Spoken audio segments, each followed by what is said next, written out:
देश के प्रधानमंत्री नरेंद्र मोदी की वर्चुअल उपस्थिति में देश भर में आज फिर एक बार उम्मीदवारों को रोजगारी पत्र बांटे गए। भारत के प्रधानमंत्री नरेंद्र मोदी ने आज शनिवार 22 जुलाई को 7वें रोजगार मेले में 70,000 से ज्यादा युवाओं को ज्वाइनिंग लेटर सौंपा। देश में 20 से भी ज्यादा राज्यों में 44 जगहों पर इस कार्यक्रम का आयोजन किया गया। प्रधानमंत्री मोदी वीडियो कॉन्फ्रेंसिंग के जरिए इस कार्यक्रम से जुड़े। आज जिन युवा साथियों को नियुक्ति पत्र मिल रहे हैं, उनके लिए भी यह एक यादगार दिन है, लेकिन साथ साथ देश के लिए भी ये बहुत ऐतिहासिक दिवस है।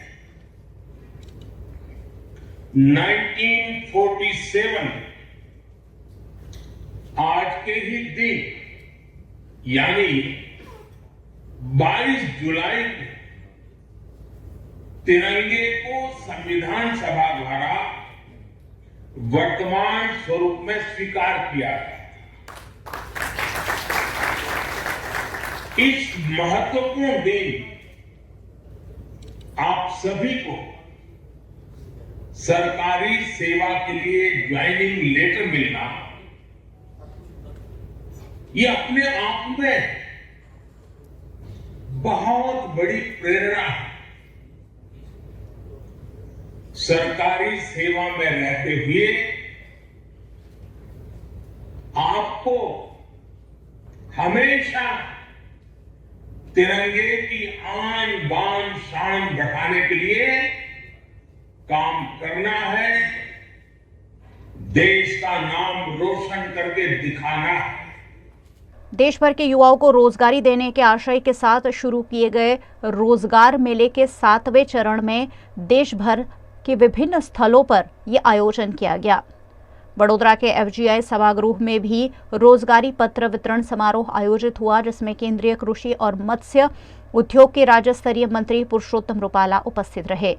उनके साथ सांसद रंजन भट्ट, गुजरात विधानसभा के मुख्य दंडक बालकृष्ण शुक्ल, विधायक केयू रोकड़िया, मनीषा वकील, GST विभाग के अधिकारी प्रेम कुमार वर्मा समेत के अग्रणी उपस्थित रहे। इस मौके पर पुरुषोत्तम रुपाला ने सभी नियुक्त उम्मीदवारों को नौकरी पाने की शुभेच्छा दी। आज के दिन प्रधानमंत्री श्री नरेंद्र मोदी जी के नेतृत्व में देश के युवाओं को राष्ट्र के विकास के कार्यक्रम में साथ जोड़ने का बहुत ही महत्वपूर्ण कार्य संपन्न किया गया। 7वां रोजगार मेला आज संपन्न हो गया। 70,000 से ज्यादा युवाओं को भारत सरकार में विविध विभागों में इनके नियुक्ति पत्र दिए गए। इसकी खास बात यह है, आज मुझे आपको ये बताते हुए बड़ी खुशी हो रही। प्रधानमंत्री जी ने एक बटन दबा 70,000 बेनिफिशियरीज के मेल एड्रेस पे उनके नियुक्ति पत्र पहुंचा दिए। टेक्नोलॉजी का इतना सुंदर उपयोग मैं मानता हूं कि प्रधानमंत्री जी के अलावा और कोई करता होगा। देश के रोजगार के क्षेत्र में एक अलग सीमा चिन्ह आज के कार्यक्रम ने रख दिए। प्रधानमंत्री जी के कुशल नेतृत्व में देश के युवाओं में स्पर्धा करने का, प्रयास करने का और परिणाम पाने का, स्वतः संतोष लेने का अवसर देशवासियों को मिल रहा है। गुजरात के कई शहरी जिलों में लगातार बरस रही बारिश के चलते अप्रिय घटनाओं का दौर भी लगातार सामने आ रहा है। गुजरात में बारिश से बेहाली की तस्वीरें लगातार सामने आ रही है। ये तस्वीरें हैं गुजरात के जूनागढ़ के मांगरोळ के घोड़ादर गांव की, जहां एक व्यक्ति अचानक बीमार पड़ गया, लेकिन घेड़ इलाका फिलहाल पानी में डूबा हुआ है। कोई वाहन की आवाजाही संभव ही नहीं है। ऐसे में अगल बगल के लोगों ने बीमार शख्स को खटिया पर लेटाकर 5 से 6 किलोमीटर तक पानी के बीच से होते हुए मेखड़ी गांव में अस्पताल पहुंचाया। गांव में अस्पताल भी काफी दूरी पर है। ऐसे में स्वास्थ्य सुविधाओं पर तो सवाल है ही, लेकिन प्रशासन द्वारा भारी जलभराव के निकाल की भी कोई व्यवस्था नहीं की गई है। घेड़ पंथक के सभी गांव संपर्क से दूर हो गए हैं। ऐसे में इमरजेंसी सेवा के लिए इसी तरह के जुगाड़ लोग लगा रहे हैं।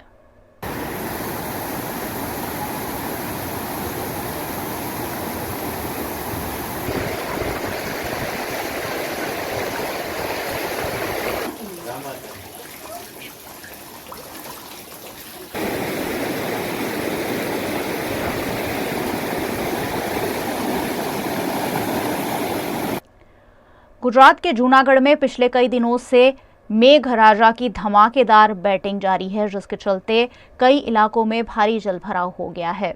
कई इलाके पानी में डूब गए हैं। जूनागढ़ में धुआंधार बरसात के चलते यमुनानगर सोसाइटी में नदी का पानी घुस आया है। लोगों के घरों तक पानी भर गया है, जिससे जनजीवन काफी प्रभावित हुआ है। जूनागढ़ में कुदरत का कहर कुछ इस कदर देखने मिल रहा है जैसे कि आसमान का सारा पानी जूनागढ़ में ही बरस गया हो। स्थानीय निवासी इस बरसती हुई बारिश से बेहाल महसूस कर रहे हैं। अहींया पाणी આવી ગયું છે કેમરી જમુનાનગરમાં કોઈ તંત્ર આવ્યું નથી। બધાના ઘરમાં પાણી ભરી ગયું છે। મોટી ઉંમરનાઓને બધાને તકલીફ છે। કોઈ તંત્ર આવે, છોકરાઓ બી હેરાન છે। તંત્ર આવે એવી માંગ છે અમારી। કેમ્બ્રિજમાં પાણી ભરી ગયું, કાક કરો હવે, આનું કાક કરો। નદી છલ કેમ્બ્રિજ સ્કૂલ પાસે યમુનાનગર સોસાયટીમાં ફૂલ પાણી ભરાઈ ગયું છે। દુકાનમાં પાણી ભરાઈ, દુકાનોમાં બધીમાં પાણી ભરી ગયું છે। તો તમે અમારા માટે સહાય માટે આવો। સ્કૂલમાં પાણી ભરી ગયું, દુકાનોમાં, ઘરમાં અમે બહુ અહીંયા દુખી થઈ, નુકસાન ઘણી થયું। તમે આવો અહીંયા। गुजरात के कच्छ के मांडवी में लगातार दूसरे दिन धुआंधार बारिश दर्ज की जा रही है, जिससे मांडवी के बाजारों में पानी भर गया है। मांडवी के आजाद चौक में घुटने तक पानी भर जाने से लोगों को परेशानियों का सामना करना पड़ रहा है। वाहन लेकर यहां से आवाजाही संभव नहीं है। ऐसे में कई वाहन चालकों के वाहन भी पानी भर जाने से खराब हो गए हैं। कई जगह से जलभराव की ऐसी ही तस्वीरें कच्छ के मांडवी से सामने आई है, जिससे नगरपालिका की कमजोर कार्रवाई पर भी सवाल उठ रहे हैं।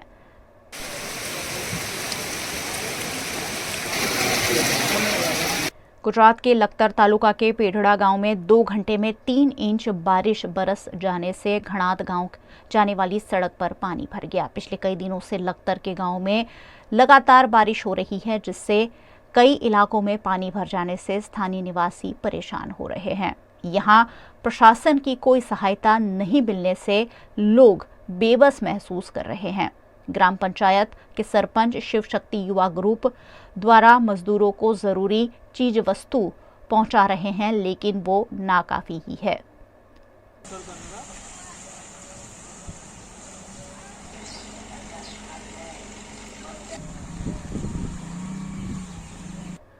गुजरात के जूनागढ़ में बारिश का रौद्र रूप देखने मिल रहा है। 3 घंटे में 6 इंच बारिश बरस जाने से 4 व्हीलर गाड़ियां बैलून की तरह पानी में तैरती हुई नजर आई। कहीं पशु भी पानी में तैरते हुए नजर आए। वहीं गैस सिलेंडर के बोतल भी पानी में तैर रहे होने के वीडियो सामने आए हैं।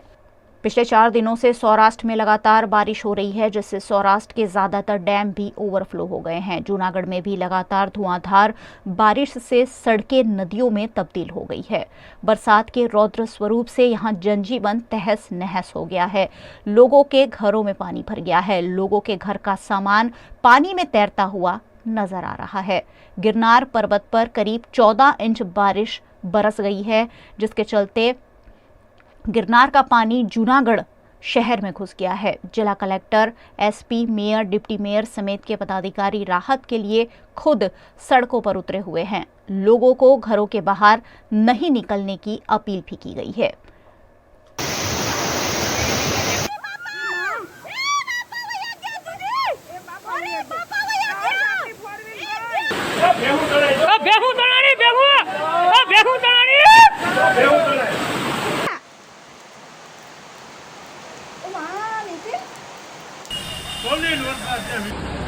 जूनागढ़ पब्लिक से एक अपील है कि अब कृपया घर से निकल के बाहर मत आइए। जूनागढ़ की रोड जिस पे अभी पानी भर गया, कहीं पे भी गाड़ी चले वैसी हालत नहीं है। सबसे विनती यही है कि कृपया घर छोड़ के बाहर नहीं आइए।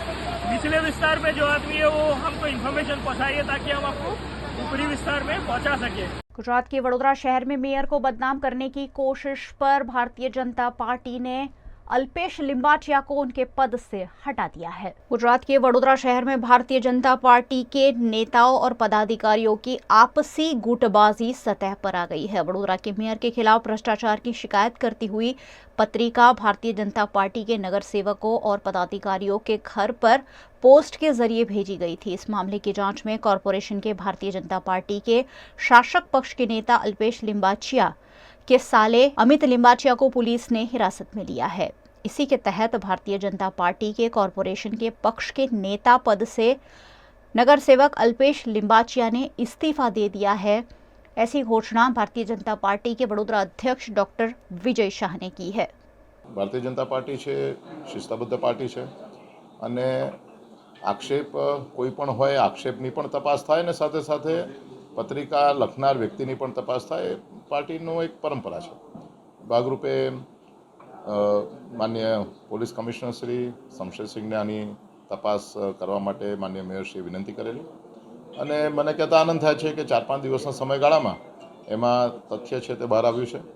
એમાં અમિત લિંબાચિયા કરીને એક વ્યક્તિ જે તરસાલી વિસ્તારમાં રહે છે એને ગઈકાલે એની ધરપકડ કરવામાં આવી છે અને એની પાસેથી જે કંઈ પણ આગળની તપાસમાં પુરાવા મળશે એને ધ્યાનમાં રાખીને પક્ષ તરફથી કાર્યવાહી કરવામાં આવશે। આ વ્યક્તિ છે તે પોતે સીધા ભારતીય જનતા પાર્ટી સાથે જોડાયેલા નથી, પરંતુ એમણે આક્ષેપો જે કર્યા છે તે આક્ષેપોને ધ્યાનમાં રાખીને માન્ય શ્રી નિલેશસિંહ રાઠોડના ભાઈ ધવલભાઈ રાઠોડે ફરિયાદ પણ નોંધાવી છે। તો ગઈકાલે એમણે પક્ષના નેતા તરીકેની જવાબદારીમાંથી પોતાને મુક્ત કરવા માટેની વિનંતી કરી અને પાર્ટીએ એની વિનંતી સ્વીકારી લીધી છે। એટલે ગઈકાલે રાત્રે જ એમણે પક્ષના જવાબદારીમાંથી નેતા તરીકે મુક્ત થયા છે। એમણે પોતે વિનંતી કરી છે। બીજી વાત છે કે એમાં એમનું સીધું કોઈ જગ્યાએ ઇન્વોલ્વમેન્ટ છે કે નહીં, તો પોલીસનું કામ કરી રહી છે અને કોઈ વ્યક્તિના કુટુંબના છે એટલા જ માટે એ જવાબદાર છે તેવું પણ ના મનાય અને એટલા જ માટે નથી તેવું પણ ના માની શકાય। માટે પોલીસ એની રીતે તપાસ કરી રહી છે અને પોલીસની તપાસ દરમિયાનમાં જે કંઈ પણ માહિતી બહાર આવશે એ પ્રમાણે આગળની ચર્ચા કરી મોડી મંડળ સાથે વાતચીત કરી અને પછી નિર્ણય કરવામાં આવશે। બીજી બાબત એવી છે કે જ્યારે કોર્પોરેશનને લગતી કોઈ પણ બાબત હોય તો એ બાબતો છે તે જાહેર બાબત હોય છે, એની માહિતી દરેક વ્યક્તિ પાસે હોય છે। એટલે એ માહિતીના આધારે કોઈ વ્યક્તિએ ખોટું કર્યું છે સાચું કર્યું છે તે નિર્ણય કરી શકાય નહીં, પરંતુ એટલું તો ચોક્કસ છે કે પોલીસના તપાસ દરમિયાનમાં જે કંઈ પણ વ્યક્તિ એના નામ આવશે એની સામે પક્ષ તરીકે ચોક્કસ કાર્યવાહી કરવામાં આવશે। જે અમારા વિરુદ્ધ ખોટા આક્ષેપો સાથેની પત્રિકા જે બહાર પડી હતી એના અનુસંધાનમાં અમે ડિપાર્ટમેન્ટમાં તપાસ સોંપી। તપાસના અંતે નામ ખુલી ગયા છે અને જે નામ ખુલ્યા છે એ નામની પાછળ કોણ છે એની તપાસ ચાલી રહી છે। જે પ્રમાણે નામ આવશે એ પ્રમાણે આગળ શું કરવાનું ની તમામ માહિતી આપ લોકોને અમિત લિંબાચિયા છે અને કદાચ આકાશ નામ છે। વર્ષોના સંબંધ છે એટલે અમિતને પણ હું ઓળખું છું। એ કોઈ રાજકીય માણસ નથી। કયા કારણસર એને આ કર્યું છે એ તપાસના અંતે જ ખબર પડશે। गुजरात इन दिनों भीषण बारिश का कहर झेल रहा है और गुजरात को आने वाले 3 दिनों तक भारी बारिश से राहत मिलती हुई नहीं दिखाई पड़ रही है। मौसम विभाग ने कल गुजरात राज्य के कई शहर जिलों में भारी बरसात होने का ऐलान किया है। अगले 3 दिन में पूरे गुजरात स्टेट में मैनी प्लेसेस से लेके मोस्ट प्लेसेस तक बारिश मिले होने का संभावना है और इसके साथ साथ भारी से अति भारी बारिश मिल सकता है। इसके साथ साथ एक्सट्रीमली हेवी रेन भी कहीं जगहों में होने का संभावना है। डे 1 मीन्स अगले 24 आवर्स में भारी से अति भारी दिन अत्यंत भारी बारिश होने का संभावना है। वलसाड नवसारी सूरत में हो सकता है एंड नवसारी में सबसे ज़्यादा बारिश होने का संभावना है एंड सौराष्ट्र रीजन में Jamnagar Dwarka even Kutch coastal areas of Kutch में भारी से अति भारी अत्यंत भारी बारिश होने का संभावना है। उसका साथ साथ सौराष्ट्र रीजन में काफ़ी सारे डिस्ट्रिक्ट में इवन साउथ गुजरात में नॉर्थ गुजरात में भी कुछ डिस्ट्रिक्ट में बारिश होने का संभावना। अहमदाबाद गांधीनगर में भी बारिश रहेगा, बारिश होने की संभावना है। तो बारिश के साथ साथ लाइट टू मॉडरेट रेन तो होने का संभावना है, उसका साथ साथ एक हद भारी बारिश भी हो सकता है। इवन साउथ गुजरात में, साउथ अहमदाबाद में भारी बारिश होने का संभावना है। इवन पूरे गुजरात राज्य में सारे डिस्ट्रिक्ट में बारिश है।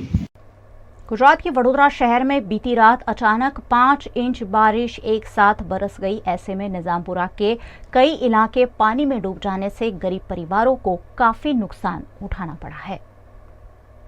गुजरात के वडोदरा शहर में बीती रात 2-3 घंटे धुआंधार बारिश हुई है। बिजली के कड़ाकों के साथ हुई बारिश ने वडोदरा शहर को पानी में डुबा दिया है।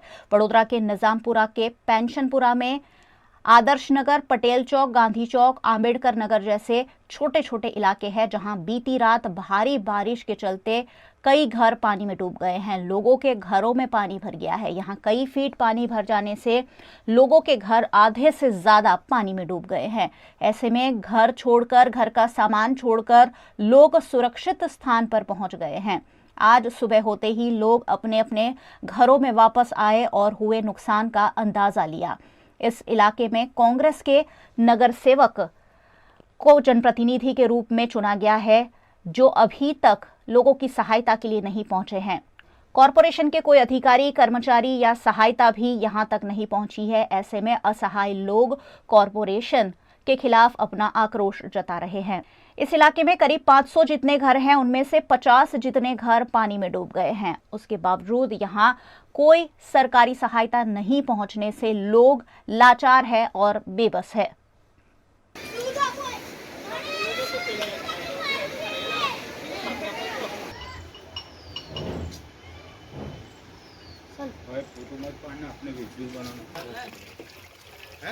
ये समस्या कम से कम आप मानो कि 40 साल से चल रही है।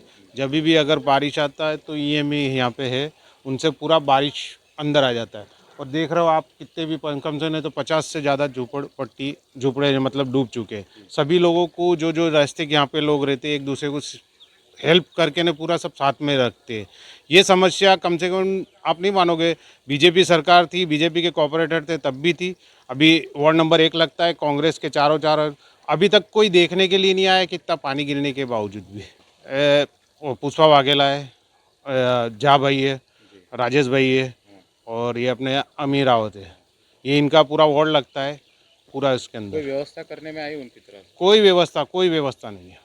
अभी तक देखने के लिए नहीं आया। व्यवस्था क्या करेंगे उनको? तंत्र की तरफ से कुछ भी नहीं, यहाँ पे कुछ नहीं आता है। यहाँ पे क्या नेतागिरी होती है, बीजेपी कांग्रेस करके ने बस उसके अंदर छोड़ देते। बोले कांग्रेस वाले कांग्रेस की सत्ता है तो कांग्रेस वाले कहेंगे, बीजेपी वाले बीजेपी। जिनके घर डूब गए उन लोगों को किस तरह से निकाला गया? सभी को अंदर, सभी यहाँ पे जितने भी रहस्ती के यहाँ पे रहने वाले सभी ने अंदर जाके सबका निकाला जाए। यहाँ पे ऑलरेडी बीजेपी ने किया हुआ है कि यहाँ पे आपको यहीं पे बना के देंगे, पर उसकी भी कोई वो नहीं करती है सरकार। बड़ी बातें सरकार जो सत्ता पे रहते हैं वो बात करके चले जाते हैं, उसके बाद में कोई देखने के लिए नहीं आता है। वोट लेना हो तो फटाक करके आ जाते हैं। दूसरा कहने जाओ, कॉर्पोरेशन एक स्मार्ट सिटी बोल रहे थे। नहीं, स्मार्ट सिटी के नाम पे कुछ भी नहीं है। स्मार्ट सिटी आपको तो देख रहे हो, आप बड़ौदा में सभी जगह घूमते हो, कहीं स्मार्ट सिटी का लगता है। स्मार्ट सिटी किसको बोली जाती है कि भाई जनता को सभी सुविधा मिल सकती है। स्मार्ट सिटी वो की जाती है। निजामपुरा के जो 4 पार्ट है उसमें जो तालाब है पानी पूरा भरा गया है। साथ में देखा जाए तो कई आवास जो झुपड़े हैं डूब गए हैं और ये पानी पूरा ईएमई से आ रहा है और यहाँ जमा हो रहा है। इसके निकाल की कोई व्यवस्था नहीं, ये पानी यहाँ जमा ही हो रहा है। जितना बारिश गिरे उतना पानी यहाँ बढ़ता जाएगा। लोगों को आपत्ति होगी, लोगों को बाहर जाना पड़ेगा, कहीं ना कहीं स्कूल में भी जाना पड़ेगा। रही बात बड़ौदा शहर स्मार्ट सिटी की, तो ये सत्ताधीश ने सबको स्मार्ट सिटी बोलकर पूरे वडोदरा शहर को गुमराह कर दिया है। अगर स्मार्ट सिटी है तो कहाँ है स्मार्ट सिटी, वो बिताना चाहिए। दूसरी बात, माननीय प्रधानमंत्री की योजना है कि सबको घर का घर मिले। बार बार प्रधानमंत्री बोले सबको घर मिलेगा, 2022-2024 में घर मिलेगा, लेकिन यहाँ 50 साल से बस्ती है, इनको कभी तक आज घर नहीं मिला। तो प्रधानमंत्री को भी हम आह्वान करते हैं कि ये जो भी अपने नगर जन है, वोटर है अपने, उनको घर दिया जाए। तीसरी बात यह कि वार्ड नंबर 1 है, यहाँ भारतीय राष्ट्रीय कांग्रेस पक्ष से 4 नगर सेवक है। एक भी नगर सेवक आज तक मुलाकात पे नहीं आया। बार बार इसकी फाइल बनती है, लेकिन इनको कोई जगह पे आवास दिए जाते नहीं, यहाँ बनाए जाते नहीं। ये भारत का जो बंधारण है, बंधारण में सभी को सभी प्राथमिक सुविधा मिलनी चाहिए, लेकिन इनको सुविधा मिल नहीं रही है। और बड़ौदा शहर के जो भी शासन में बैठे सत्ताधारी का है, अधिकारी है, फक्त स्मार्ट सिटी की बात करके बड़ौदा को गुमराह करे। हमारी एक ही मांग है कि पेंशनपुरा के जो 4 पार्ट है उनको कहीं आवास दिए जाए या आवास बनाया जाए, ऐसी हमारी मांग। जो भी टेंडर पास होते बड़े ब्रिज के लिए, आवासों के लिए, सभी जगह के पास होते हैं, लेकिन वो सब कटकी वाले जो भी टेंडर होते हैं उसमें होते हैं, यानी सबकी कटकी सबकी टक्कावारी चलती है। लेकिन गरीबों के लिए जो आवास बनाने, गरीबों के लिए जो मकान देने, उनके लिए कोई टेंडर निकलता नहीं है। उनके लिए फाइल बनती है और फाइल वापस तिजोरी में पड़ जाती है। तो ये बड़ौदा शहर में लास्ट 30 साल से भारतीय जनता पार्टी का शासन है और ये लोग 50 साल से रहे, तो 30 साल में कुछ न कुछ उन्हें स्मार्ट सिटी की जगह पे इनको आवास बना के देने चाहिए। यहाँ पे जगह बहुत बड़ी अच्छी है और साथ में जो ईएमआई का पानी आ रहा है वो कहीं ना कहीं उनको डाइवर्ट भी करना चाहिए, तो ये लोग यहाँ शांति से रह सकते। लेकिन कहते हैं ना कि यहाँ भाजपा का शासन है, गरीबों को कुछ सुविधा मिल नहीं रही है।